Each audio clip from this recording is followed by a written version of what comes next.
MFN Fishing and the Northern Ontario Walleye Trail would like to thank the help and support of Mattagami First Nation and these generous sponsors. Mercury Outboards, set the water on fire.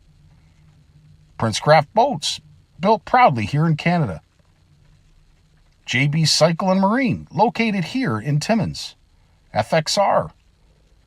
Streamside Rods. Eastview Chevrolet. Raxfin. Garmin Electronics. And these generous sponsors.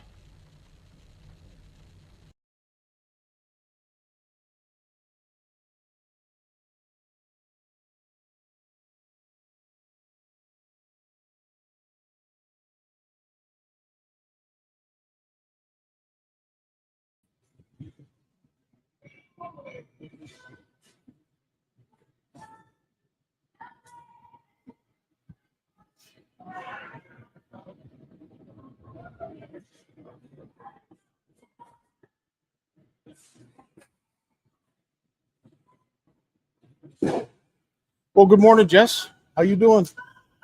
Pretty good. Little Anxious, tired, tired. busy. Yeah.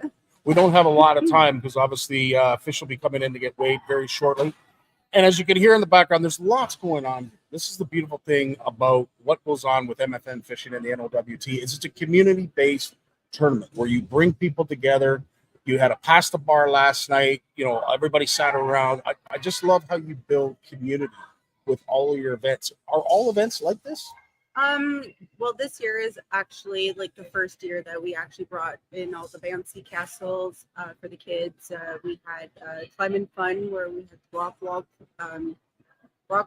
and then the rope challenge and the foam party all for the kids. And but yeah, no, like all the past events and all whatnot, the community members do come up and show their support. And, yeah, I think it's awesome too that here on the grounds of Mattagami First Nation that you have such a buy-in from the community. Like everybody's here to help. Everybody steps up, and if there's something that needs to be cleaned off a table, everybody's doing something. Everybody's here to help. That's what I love to see. Yeah. And you don't even have to ask. Right? No, we don't, and that we're very thankful that we don't have to, and everybody just does their part. That's awesome. Last time we saw one another, it was back a few years back during the pike tournament. Yes. One of us lost a little bit of weight since then. You're going to have to show me how you do that. But I'll tell you what we've been doing so far is I have been sitting back in awe watching what goes on at this tournament. Never been up here, never seen NOWT. And I'll tell you what, basically south of Sudbury, not many people know about the NOWT.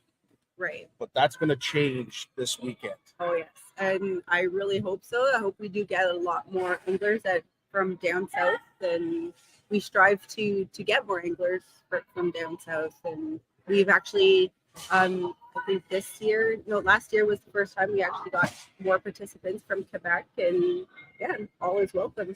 It's awesome to see. And of course, with a field of 105 boats, you took up that whole inner bay. It almost looked like an in-water boat show. Yeah.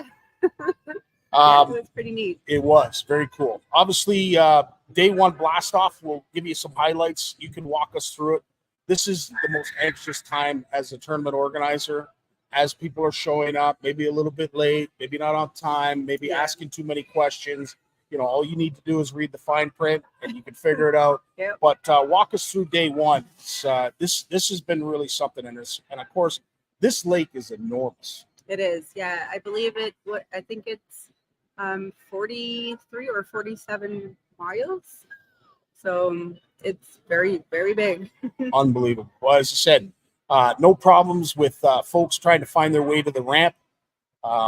We saw lots of, and this is the nice thing, is everybody's so welcoming. Nobody's in a panic. Nobody's in a hurry.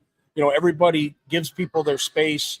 105 boats to get launched first thing in the morning is not an easy task. Oh yeah, absolutely. Like we only have one road that goes to the boat launch, and everybody they're pretty courteous. So once they get out on the water, as we saw this morning, there was a bit of a delay. As you can see, all of the boats, it is a flotilla of boats. Steam was a bit of an issue, fog, mist, whatever you want to call it. Yep. It certainly held up the start of the event, as you can see here. Yes. What a lot of the folks on the hill didn't realize, and I pointed out to them, because around that corner is where all the wind was blowing all the mist towards you. Yes. And it became very, very dangerous. Now, of course, this is where the monkey gets taken off your back. The anxious level is down. Oh, yes. It's up to the anglers now. Yep. This is the blast off. This is 105 boats that are leaving all at once. Do you call this a shotgun start? What do you call this? We call this a trickle start. Trickle start? Okay. Yeah. So they're taking off, as you can see.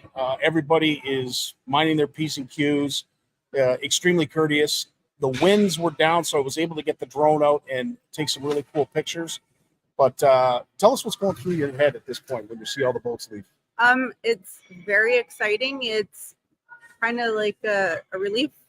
It was a 2-hour fog delay, so it was more of a relief that our anglers can actually start to fish.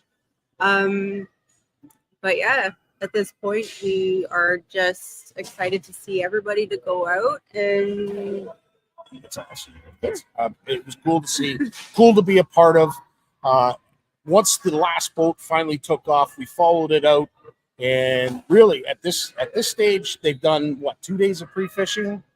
Some were here of last Friday. So, okay. Yeah, so they've been pre-fishing for a while. Yeah. Holy smokes. Well, needless to say, the weather has certainly turned for the better. Yes. Yesterday was not exactly a great day of pre-fishing. No, it was cold. It was rainy. It was, we went from plus 37 to, I think this morning was plus 4 or plus 3. So now, lots of prizes too. I'm seeing a Prince Crab boat over here with a Merc on the back of it. You have 105 anglers 105 teams in the field. But there's also a championship in parallel with what's going on this weekend. Explain that. So we have, last year fishing in the NOWT circuit, you have to fish a minimum of 3 tournaments. So, and then you can fish them all if you want. So they take your best 3 tournaments. They calculate, they have a formula to calculate points. So they take the 3 best tournaments, and then it determines on for the following year if you're going to be in the championship. So, and then if you win a tournament, then you're automatically qualify for in the championship tournament. So similar to that of bass, this would be like your classic, right? This is the big granddaddy of them all. Oh yes. Yeah. And everybody looks forward to this. Everybody competes hard throughout the course of last year to get here this year. Last night was really cool to be able to introduce these teams. Met some individuals that we featured on CFN. We've done edits for. But the coolest thing about this was everybody was awesome. They're, everybody's got their egos, I guess, or they have their accomplishments and all their trophies in their trophy case. It was incredible to be on stage, be able to shake the hands of all these championship anglers. There are 27 teams competing for the championship. Yep. Incredible. And at the end of it all, what do they win? What's the prize? So they actually win a brand new boat and motor. Oh, and that's the one that's sitting over there. That's the courtesy of JB Cycle and Marine. That's a beautiful Prince Craft. It's the Hudson edition, 18-foot with, I believe, a 150 on the back of it. These days, that's probably worth what, $500,000? I'm just kidding. So yes, lots. Now, if you are an angler that is not competing for the championship, what can you hope to take home as a person? So first place we have $20,000, and then it goes down to like 10,000, and then it goes all the way down. But we do have a mystery weight. So, and that consists of if somebody matches the hidden weight, then they'll win $200,000. Incredible. Yeah. That in its own is incredible. But the thing that, as a walleye lover, this lake is absolutely incredible when it comes to the production of walleye. We have a CFN retreat just down the road at Horwood, and I'm amazed at what that lake is able to do to produce fish. Yeah. But you have a spring tournament here. We do. And then the fall. Now, I've heard this is the last fall tournament to be held here at Mattagami. Yeah, unfortunately, we are just going to stick to one tournament a year. So we're just going to keep the spring tournament. It's going to be the first weekend in June, and then the fall tournament. Yeah, we're sad to let it go, but one tournament is plenty. Well, and I'll tell you what, as a lover of walleye, the teams are able to bring 8 fish basically to the dock. Yes. At that point, they now start to call. So they're able to put 6 fish in the bag. They're allowed 6 under, like within the slot, yep. or 2 over and 2 4 under. Yes. Okay. And the beautiful thing about this is it's live release. Any fish that is dead is deemed unweighable. Correct. Yeah. Yes. And at that point, it's up to the angler to decide if they're going to eat it for dinner, donate it to a charity, or any other options. Yeah. No, it pretty much comes back to the community, and we give it to the elders. This year, actually, the health department here in Mattagami, they are taking the fish, and they're doing like I believe it's a cultural feast. So that's where the fish is going to be. So nothing gets wasted. Nothing gets wasted. Nothing gets wasted. Well, it's an incredible fishery. If you ever get a chance to come up to Mattagami, I tell you, don't pass it up, because it's incredible to be able to hold a tournament, 2 tournaments of this scale in the course of a season. Mm-hmm. Absolutely remarkable. And of course, none of this can be done without the help of your volunteers, absolutely, all of your sponsors, and I'm sure there's a bunch of people you'd like to thank. So I'm going to give you the stage. Oh my God, yeah, there's so many people to thank. There's Mattagami First Nation, absolutely. Like, thank you for like the arena. Thanks for all the help and support. Would like to thank all our gold sponsors, our silver sponsors, bronze sponsors, the volunteers. I cannot thank enough for all the help. It doesn't go unnoticed, and I don't know how. It's like I can't say it in words on how grateful I am for everybody's help. That was an eloquent job. Well, if you missed anybody, as I said, we're up here. We're going to be here all weekend. The tournament ends Saturday. We've got a steak dinner planned tonight. Yes. All the anglers come in at the end of the day. They're going to be absolutely exhausted, because Paul, H.A., and Sebastian, and Ray, and Jeff, they were up at 4:30 this morning. Yeah. Plus, they had the layover because of the fog delay. Yeah. It's going to be an extremely long day, but the beautiful thing is you bring everybody together. Everybody has a beer, tells fish stories. Yeah. And then we do it all again tomorrow. All again tomorrow. And we have extended hours for today. So it goes to 5 p.m. instead of 4. But yeah. Right on.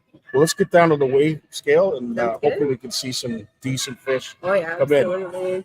Right on. Well, we'll be doing this all weekend. We hopefully we'll see a whole bunch of folks tomorrow, as it's going to be Saturday and it'll be the weekend. Just in case Jess missed anybody, here are some of the sponsors she'd like to thank. We will keep in touch. So, peace. MFN Fishing and the Northern Ontario Walleye Trail would like to thank the help and support of Mattagami First Nation and these generous sponsors. Mercury Outboards, set the water on fire. Princecraft Boats, built proudly here in Canada. JB Cycle and Marine, located here in Timmins. FXR. Streamside Rods, Eastview Chevrolet, Raxfin, Garmin Electronics, and these generous sponsors.